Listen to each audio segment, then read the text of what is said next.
ॐ श्री सूर्याय नमः। अश्री सूर्यमण्डलाष्टकम्। नमः सवित्रे जगदेक चक्षुषे जगत्प्रसूते स्थितिनाशहेतवे त्रयीमयाया त्रिगुणात्मधारिणे विरञ्चि नारायण शङ्करात्मने यन्मण्डलं दीप्तिकरं विशालं रत्नप्रभं तीव्रमनादिरूपं दारिद्र्यदुःखक्षयकारणं च पुनः मां तत्सवितुर्वरेण्यं यन्मण्डलं देवगणैः सुपूजितं विप्रैस्तुत्यं भावमुक्तिकोविदं तं देवदेवं प्रणमामि सूर्यं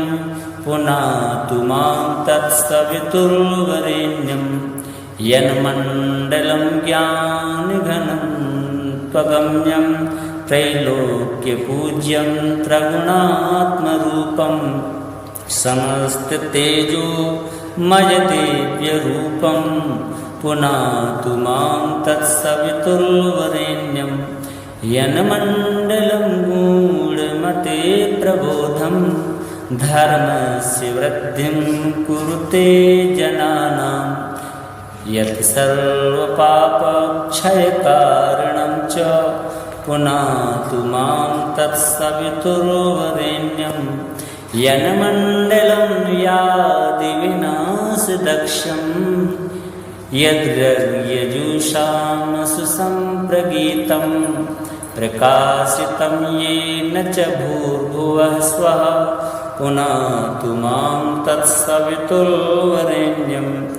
यन्मण्डलं वेदविदो वदन्ति गायन्ति यच्चारणसिद्धसङ्घाः यद्योगितं योगिजुषां च सङ्घाः पुनातु मां तत्सवितुर्वरेण्यं यन्मण्डलं सर्वजनेषु पूजितं ज्योतिश्च कुर्याद्मर्त्यलोके यत् कालकल्पक्षयकारणं च पुनातु मां तत्सवितुर्वरेण्यं यन्मण्डलं विश्वसृजां प्रसिद्धम् उत्पत्तिरक्षा प्रलयप्रगल्भं यस्मिन् जगत् संहरतेऽखिलं च पुनातु मां तत्सवितुर्वरेण्यं यन्मण्डलं सर्वगतस्य विष्णु आत्मा परं धाम विशुद्धतत्त्वं सूक्ष्मात्तरैर्योगपथानुगम्यं पुनातु मां तत्सवितुर्वरेण्यं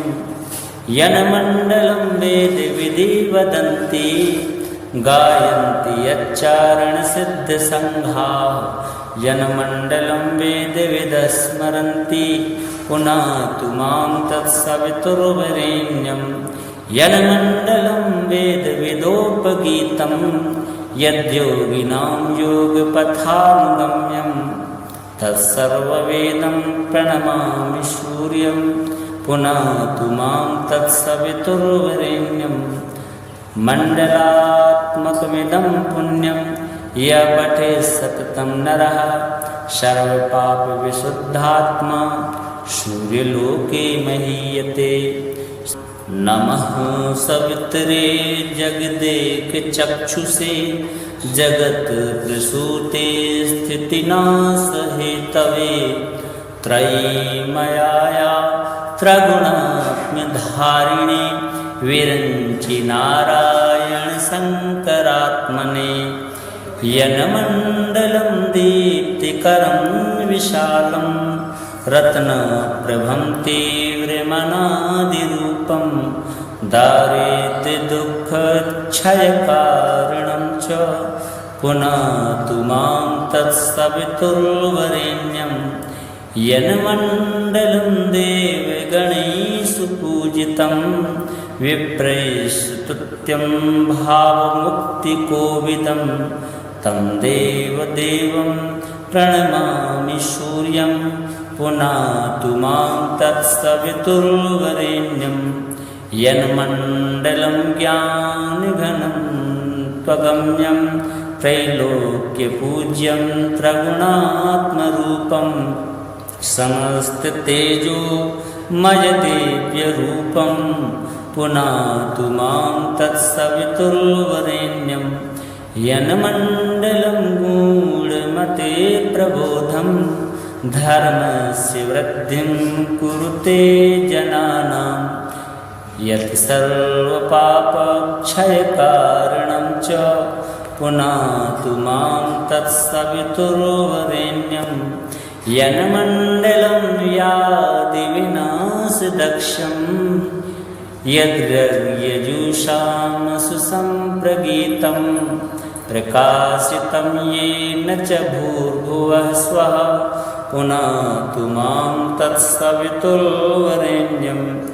यन्मण्डलं वेदविदो वदन्ति गायन्ति यच्चारणसिद्धसङ्घाः यद्योगितं योगजसां च सङ्घाः पुनातु मां तत्सवितुर्वरेण्यं यन्मण्डलं सर्वजनेषु पूजितं ज्योतिश्च कुर्यादहिमर्त्यलोके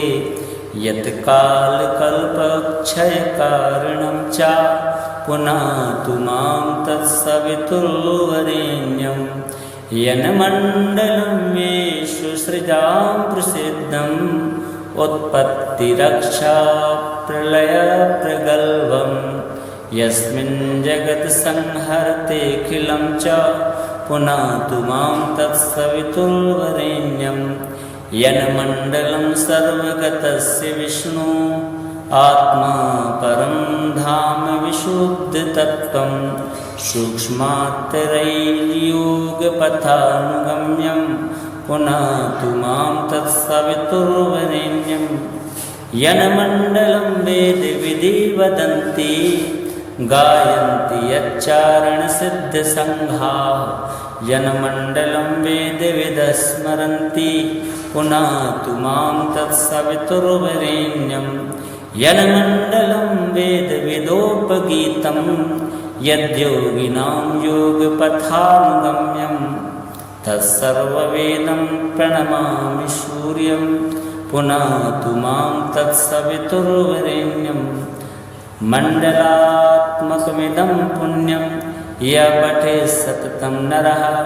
सर्वपापविशुद्धात्मा सूर्यलोके महीयते। नमः सवित्रे जगदेकचक्षुषे जगत्प्रसूते स्थितिनाशहेतवे त्रयीमयाया त्रिगुणात्मधारिणे विरञ्चि नारायणशङ्करात्मने यन्मण्डलं दीप्तिकरं विशालं रत्नप्रभं तीव्रमनादिरूपं दारिद्र्यदुःखक्षयकारणं च पुनातु मां तत्सवितुर्वरेण्यं यन्मण्डलं देवगणैः पूजितं विप्रैस्तुत्यं भावमुक्तिकोविदं तं देवदेवं प्रणमामि सूर्यं पुनातु मां तत्सवितुर्वरेण्यं यन्मण्डलं ज्ञानघनं त्वगम्यं त्रैलोक्यपूज्यं त्रिगुणात्मरूपं समस्ततेजोमयदिव्यरूपं पुनातु मां तत्सवितुर्वरेण्यं यन्मण्डलं गूढमते प्रबोधं धर्मस्य वृद्धिं कुरुते जनानां यत् सर्वपापक्षयकारणं च पुनातु मां तत्सवितुर्वरेण्यं यन्मण्डलं व्याधिविनाशदक्षं यद्यजुषामसु सम्प्रगीतं प्रकाशितं येन च भूर्भुवः स्वः पुनातु मां तत्सवितुर्वरेण्यं यन्मण्डलं वेदविदो वदन्ति गायन्ति यच्चारणसिद्धसङ्घाः यद्योगितं योगिजसां च सङ्घाः पुनातु मां तत्सवितुर्वरेण्यं यन्मण्डलं सर्वजनेषु पूजितं ज्योतिश्चिकुर्यादिमर्त्यलोके यत्कालकल्पक्षयकारणं च पुनातु मां तत्सवितुर्वरेण्यं यन्मण्डलं येषु सृजां प्रसिद्धम् उत्पत्तिरक्षा प्रलयप्रगल्भम् यस्मिन् जगत् संहरतेऽखिलं च पुनातु मां तत्सवितुर्वरेण्यं यन्मण्डलं सर्वगतस्य विष्णु आत्मा परं धाम विशुद्धतत्त्वं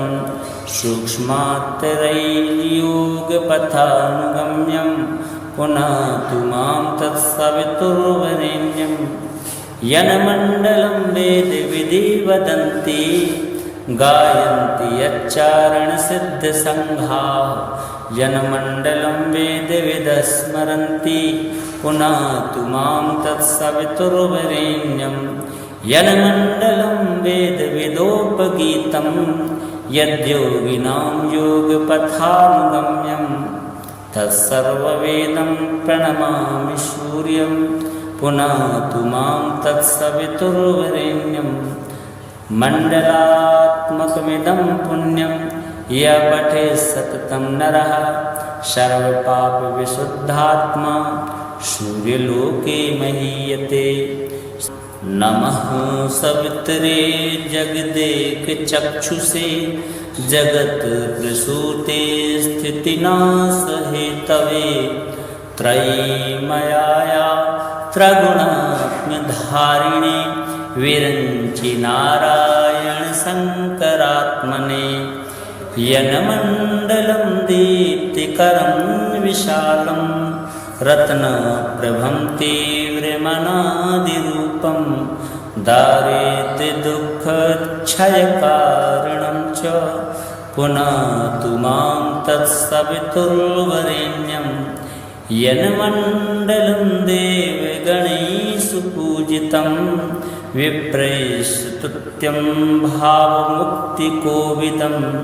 तं देवदेवं प्रणमामि सूर्यं पुनातु मां तत्सवितुर्वरेण्यं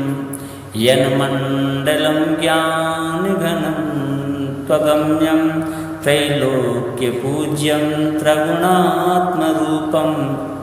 समस्ततेजोमयदिव्यरूपं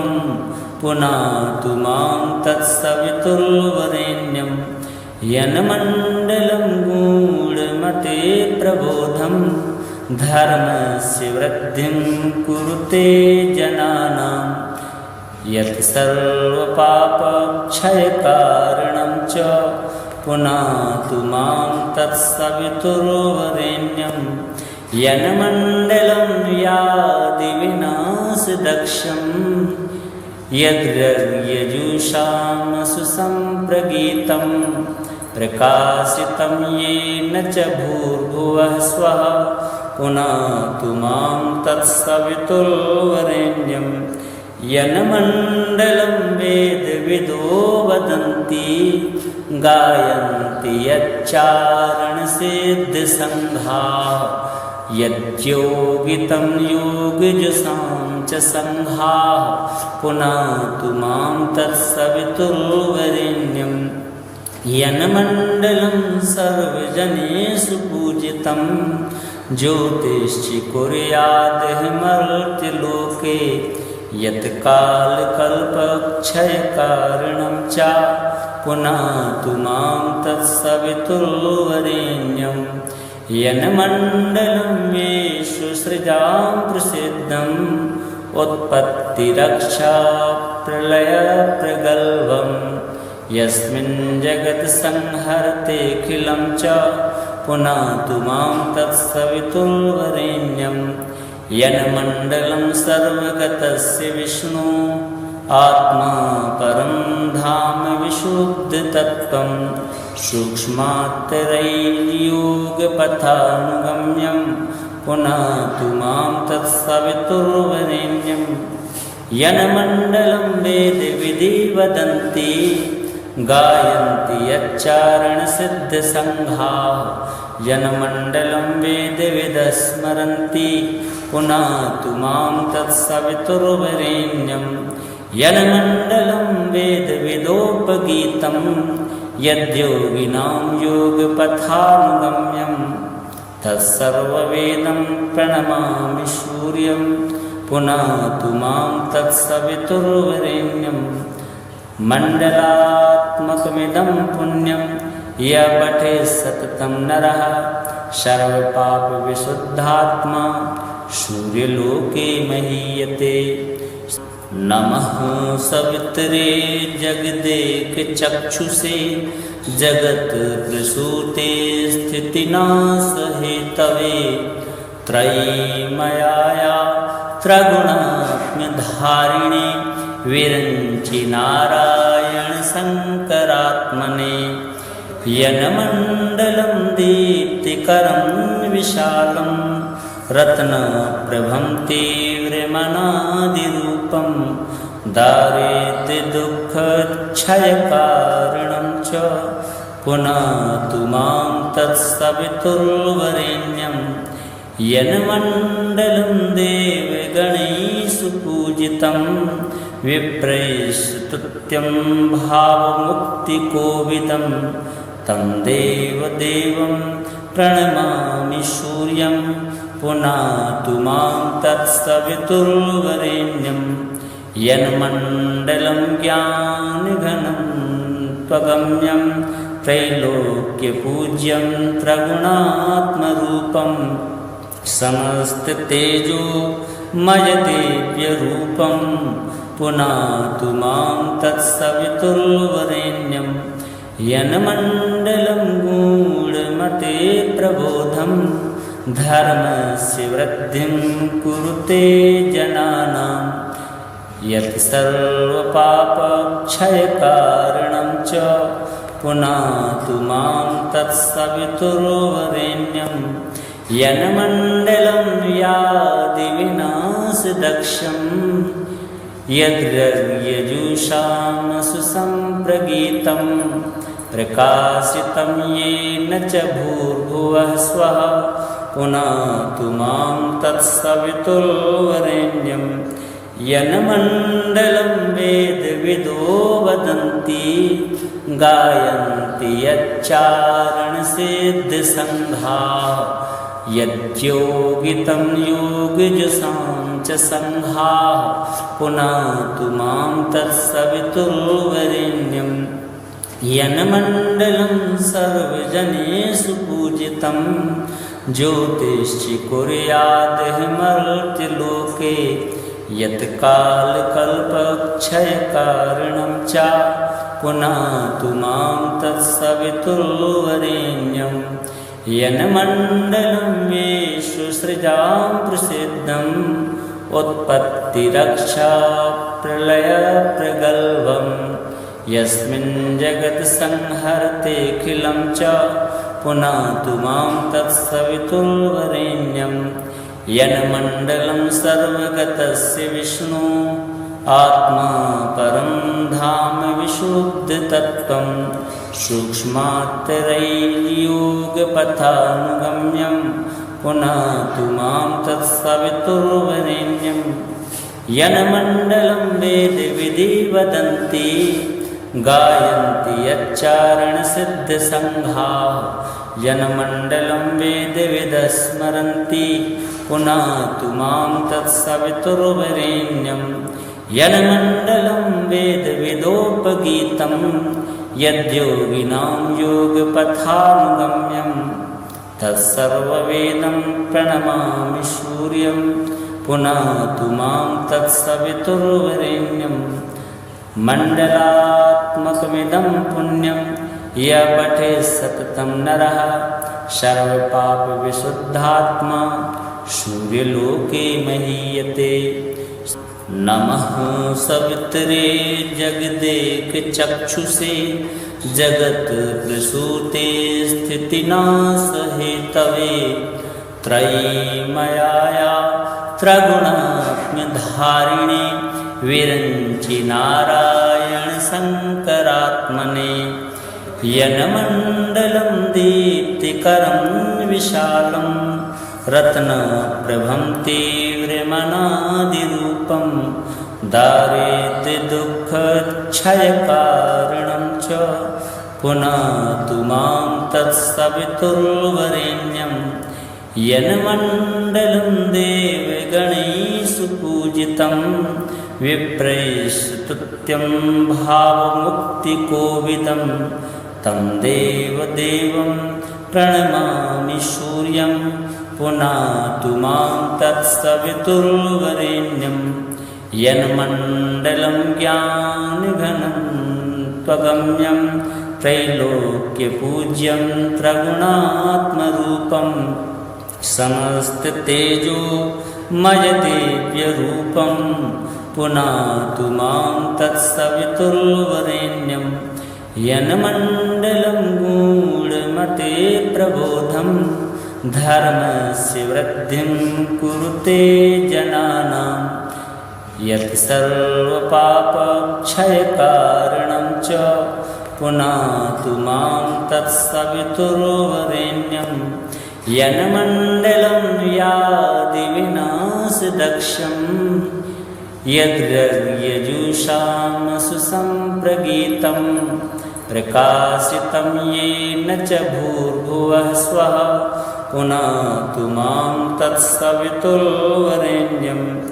यन्मण्डलं वेदविदो वदन्ति गायन्ति यच्चारणसिद्धसङ्घाः यद्योगितं योगिजसां च सङ्घाः पुनातु मां तत्सवितुर्वरेण्यं यन्मण्डलं सर्वजनेषु पूजितं ज्योतिष्कुर्यादहिमर्त्यलोके यत्कालकल्पक्षयकारणं च पुनातु मां तत्सवितुर्वरेण्यं यन्मण्डलं विश्वसृजां प्रसिद्धम् उत्पत्तिरक्षा प्रलयप्रगल्भं यस्मिन् जगत्संहरतेऽखिलं च पुनातु मां तत्सवितुर्वरेण्यं यन्मण्डलं सर्वगतस्य विष्णु आत्मा परं धाम विशुद्धतत्त्वं सूक्ष्मात्तरैर्योगपथानुगम्यं पुनातु मां तत्सवितुर्वरेण्यं यन्मण्डलं वेदविधि वदन्ति गायन्ति यच्चारणसिद्धसङ्घाः यन्मण्डलं वेदविदः स्मरन्ति पुनातु मां तत्सवितुर्वरेण्यं यन्मण्डलं वेदविदोपगीतं यद्योगिनां योगपथानुगम्यं तत्सर्ववेदं प्रणमामि सूर्यं पुनातु मां तत्सवितुर्वरेण्यं मण्डलात्मकमिदं पुण्यं य पठे सततं नरः सर्वपापविशुद्धात्मा सूर्यलोके महीयते। नमः सवित्रे जगदेकचक्षुषे जगत्प्रसूते स्थितिनाशहेतवे त्रयीमयाया त्रिगुणात्मधारिणे विरञ्चि नारायण शङ्करात्मने यन्मण्डलं दीप्तिकरं विशालं रत्नप्रभं तीव्रमनादिरूपं दारिद्र्यदुःखक्षयकारणं च पुनातु मां तत्सवितुर्वरेण्यं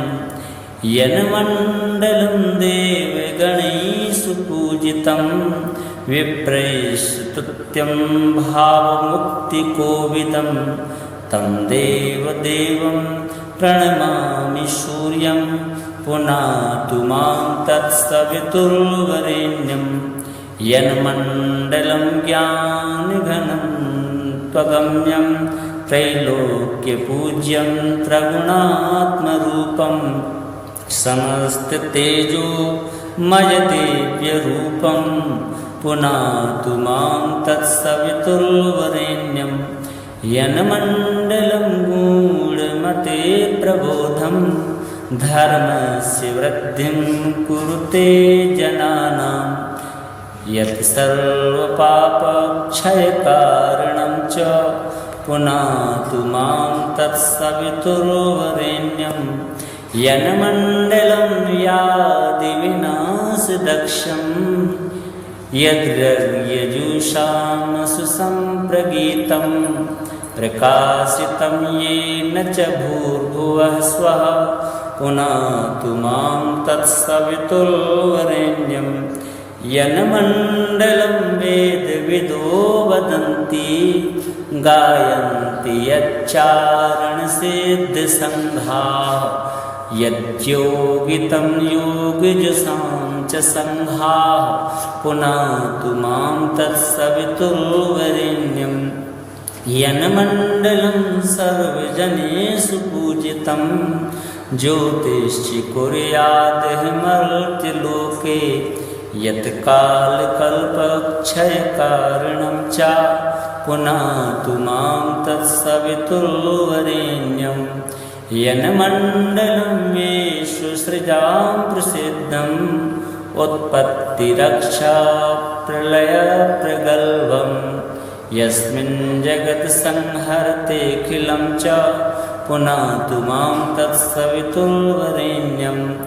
यन्मण्डलं सर्वगतस्य विष्णु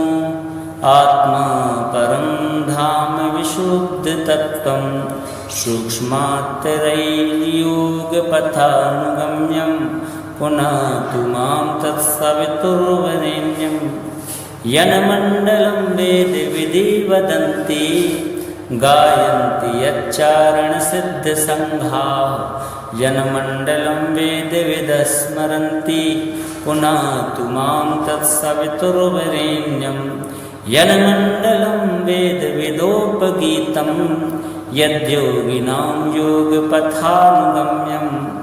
तत्सर्ववेदं प्रणमामि सूर्यं पुनातु मां तत्सवितुर्वरेण्यं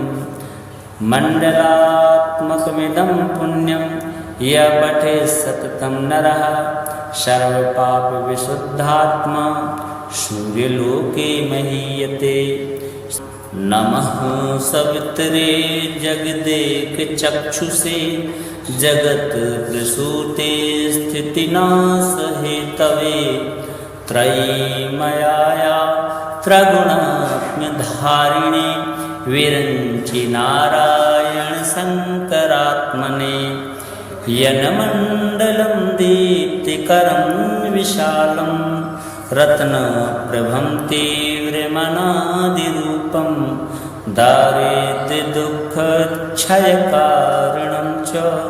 पुनातु मां तत्सवितुर्वरेण्यं यन्मण्डलं देवगणैषु पूजितं विप्रैस्तुत्यं भावमुक्तिकोविदं तं देवदेवं प्रणमामि सूर्यं पुनातु मां तत्सवितुर्वरेण्यं यन्मण्डलं ज्ञानघनं त्वगम्यं त्रैलोक्यपूज्यं त्रिगुणात्मरूपं समस्ततेजोमयदिव्यरूपं पुनातु मां तत्सवितुर्वरेण्यं यन्मण्डलं गूढमते प्रबोधं धर्मस्य वृद्धिं कुरुते जनानां यत् सर्वपापक्षयकारणं च पुनातु मां तत्सवितुर्वरेण्यं यन्मण्डलं यादिविनाशदक्षं यद्यजुषामसु सम्प्रगीतं प्रकाशितं येन च भूर्भुवः स्वः पुनातु मां तत्सवितुर्वरेण्यं यन्मण्डलं वेदविदो वदन्ति गायन्ति यच्चारणसिद्धसङ्घाः यद्योगितं योगिजुषां च सङ्घाः पुनातु मां तत्सवितुर्वरेण्यं यन्मण्डलं सर्वजनेषु पूजितं ज्योतिश्चि कुर्यादहिमर्त्यलोके यत्कालकल्पक्षयकारणं च पुनातु मां तत्सवितुर्वरेण्यं यन्मण्डलं येषु सृजां प्रसिद्धम् उत्पत्तिरक्षा प्रलयप्रगल्भं यस्मिन् जगत्संहरतेऽखिलं च पुनातु मां तत्सवितुर्वरेण्यं यन्मण्डलं सर्वगतस्य विष्णु आत्मा परं धाम विशुद्धतत्त्वं सूक्ष्मात्तरैर्योगपथानुगम्यं पुनातु मां तत्सवितुर्वरेण्यं यन्मण्डलं वेदविदि वदन्ति गायन्ति यच्चारणसिद्धसङ्घाः यन्मण्डलं वेदविदः स्मरन्ति पुनातु मां तत्सवितुर्वरेण्यं यन्मण्डलं वेदविदोपगीतं यद्योगिनां योगपथानुगम्यं तत्सर्ववेदं प्रणमामि सूर्यं पुनातु मां तत्सवितुर्वरेण्यं मण्डलात्मकमिदं पुण्यं य पठेत् सततं नरः सर्वपापविशुद्धात्मा सूर्यलोके महीयते। नमः सवित्रे जगदेकचक्षुषे जगत्प्रसूते स्थितिनाशहेतवे त्रयीमयाया त्रिगुणात्मधारिणे विरञ्चि नारायणशङ्करात्मने यन्मण्डलं दीप्तिकरं विशालं रत्नप्रभं तीव्रमनादिरूपं दारिद्र्यदुःखक्षयकारणं च पुनातु मां तत्सवितुर्वरेण्यं यन्मण्डलं देवगणैः पूजितं विप्रैस्तुत्यं भावमुक्तिकोविदं तं देवदेवं प्रणमामि सूर्यं पुनातु मां तत्सवितुर्वरेण्यं यन्मण्डलं ज्ञानघनं त्वगम्यं त्रैलोक्यपूज्यं त्रिगुणात्मरूपं समस्ततेजोमयदिव्यरूपं पुनातु मां तत्सवितुर्वरेण्यं यन्मण्डलं गूढमते प्रबोधं धर्मस्य वृद्धिं कुरुते जनानां यत् सर्वपापक्षयकारणं च पुनातु मां तत्सवितुर्वरेण्यं यन्मण्डलं व्याधिविनाशदक्षं यद्यजुषामसु सम्प्रगीतं प्रकाशितं येन च भूर्भुवः स्वः पुनातु मां तत्सवितुर्वरेण्यं यन्मण्डलं वेदविदो वदन्ति गायन्ति यच्चारणसिद्धसङ्घाः यद्योगितं योगिजुषां च सङ्घाः पुनातु मां तत्सवितुर्वरेण्यं यन्मण्डलं सर्वजनेषु पूजितं ज्योतिश्चि कुर्यादहिमर्त्यलोके यत्कालकल्पक्षयकारणं च पुनातु मां तत्सवितुर्वरेण्यं यन्मण्डलं येषु सृजां प्रसिद्धम् उत्पत्तिरक्षा प्रलयप्रगल्भं यस्मिन् जगत्संहरतेऽखिलं च पुनातु मां तत्सवितुर्वरेण्यं यन्मण्डलं सर्वगतस्य विष्णु आत्मा परं धाम विशुद्धतत्त्वं सूक्ष्मात्तरैर्योगपथानुगम्यं पुनातु मां तत्सवितुर्वरेण्यं यन्मण्डलं वेदविधि वदन्ति गायन्ति यच्चारणसिद्धसङ्घाः यन्मण्डलं वेदविदः स्मरन्ति पुनातु मां तत्सवितुर्वरेण्यं यन्मण्डलं वेदविदोपगीतं यद्योगिनां योगपथानुगम्यं तत्सर्ववेदं प्रणमामि सूर्यं पुनातु मां तत्सवितुर्वरेण्यं मण्डलात्मकमिदं पुण्यं य पठेत् सततं नरः सर्वपापविशुद्धात्मा सूर्यलोके महीयते। नमः सवित्रे जगदेकचक्षुषे जगत्प्रसूते स्थितिनाशहेतवे त्रयीमयाया त्रिगुणात्मधारिणे विरञ्चि नारायणशङ्करात्मने यन्मण्डलं दीप्तिकरं विशालं रत्नप्रभं तीव्रमनादिरूपं दारिद्र्यदुःखक्षयकारणं च पुनातु मां तत्सवितुर्वरेण्यं यन्मण्डलं देवगणैः सुपूजितं विप्रैस्तुत्यं भावमुक्तिकोविदं तं देवदेवं प्रणमामि सूर्यं पुनातु मां तत्सवितुर्वरेण्यं यन्मण्डलं ज्ञानघनं त्वगम्यं त्रैलोक्यपूज्यं त्रिगुणात्मरूपं समस्ततेजोमयदिव्यरूपं पुनातु मां तत्सवितुर्वरेण्यं यन्मण्डलं गूढमते प्रबोधं धर्मस्य वृद्धिं कुरुते जनानां यत् सर्वपापक्षयकारणं च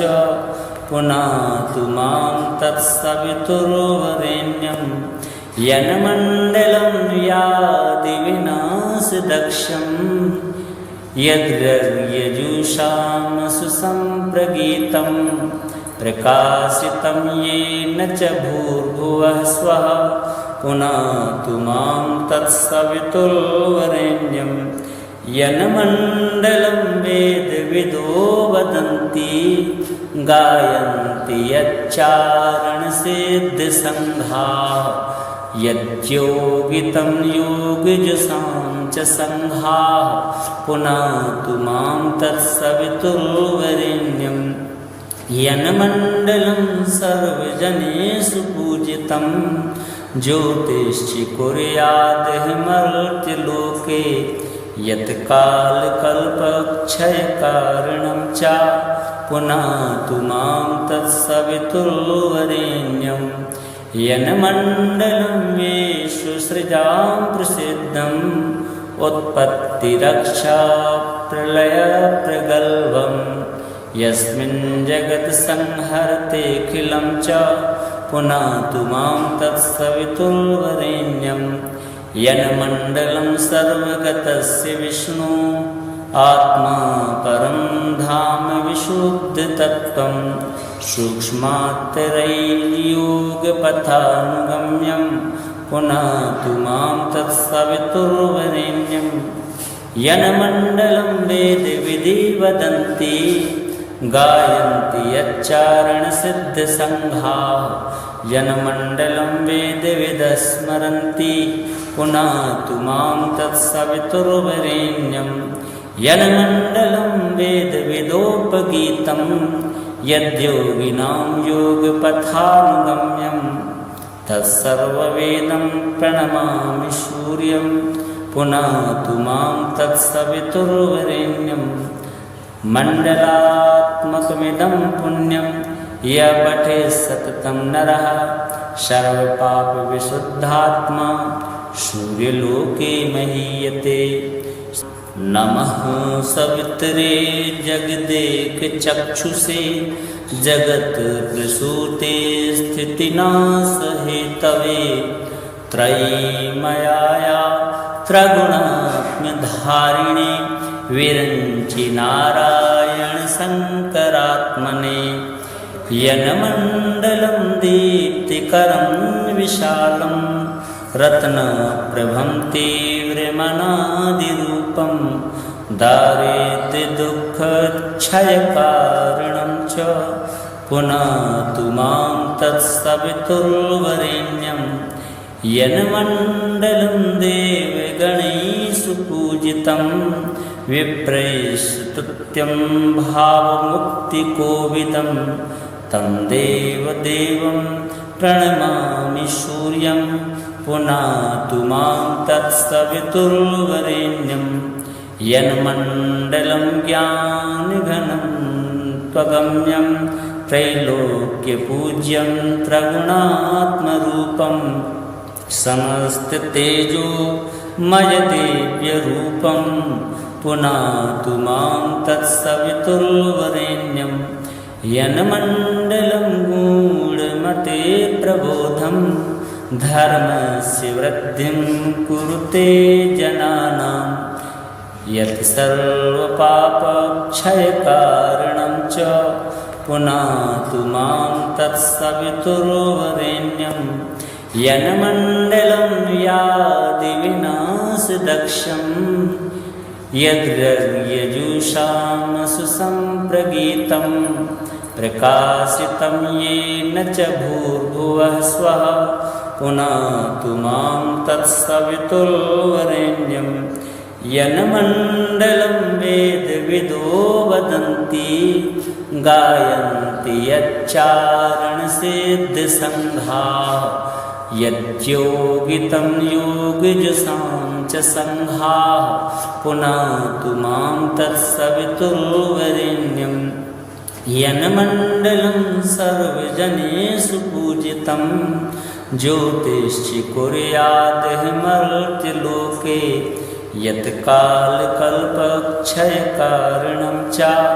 पुनातु मां तत्सवितुर्वरेण्यं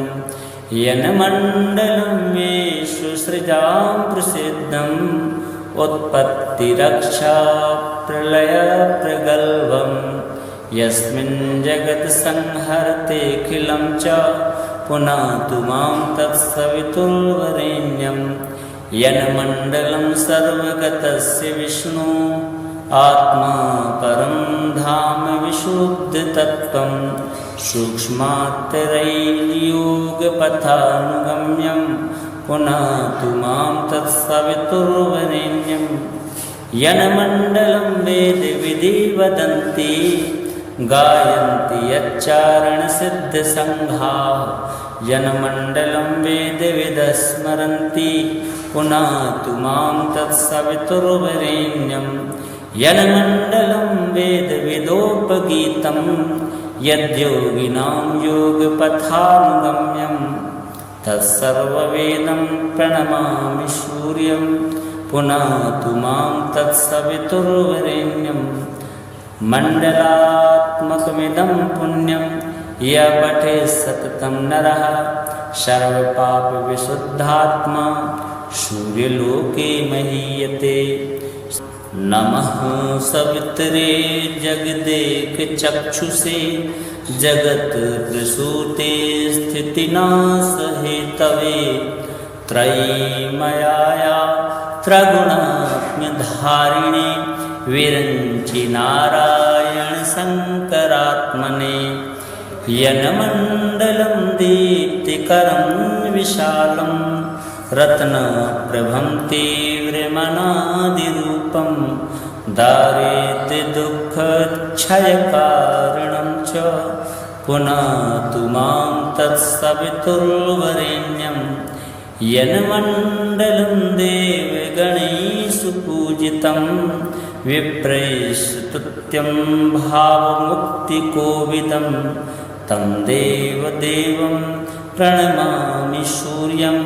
पुनातु मां तत्सवितुर्वरेण्यं यन्मण्डलं ज्ञानघनं त्वगम्यं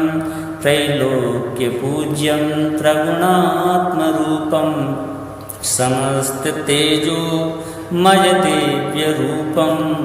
पुनातु मां तत्सवितुर्वरेण्यं यन्मण्डलं गूढमते प्रबोधं धर्मस्य वृद्धिं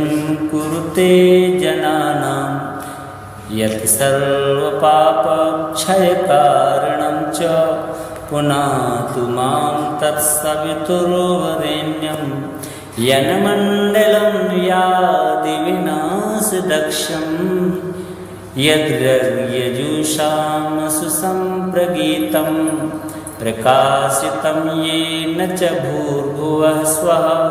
पुनातु मां तत्सवितुर्वरेण्यं यन्मण्डलं वेदविदो वदन्ति गायन्ति यच्चारणसिद्धसङ्घाः यद्योगितं योगिजसां च सङ्घाः पुनातु मां तत्सवितुर्वरेण्यं यन्मण्डलं सर्वजनेषु पूजितं ज्योतिश्च कुर्याद्मर्त्यलोके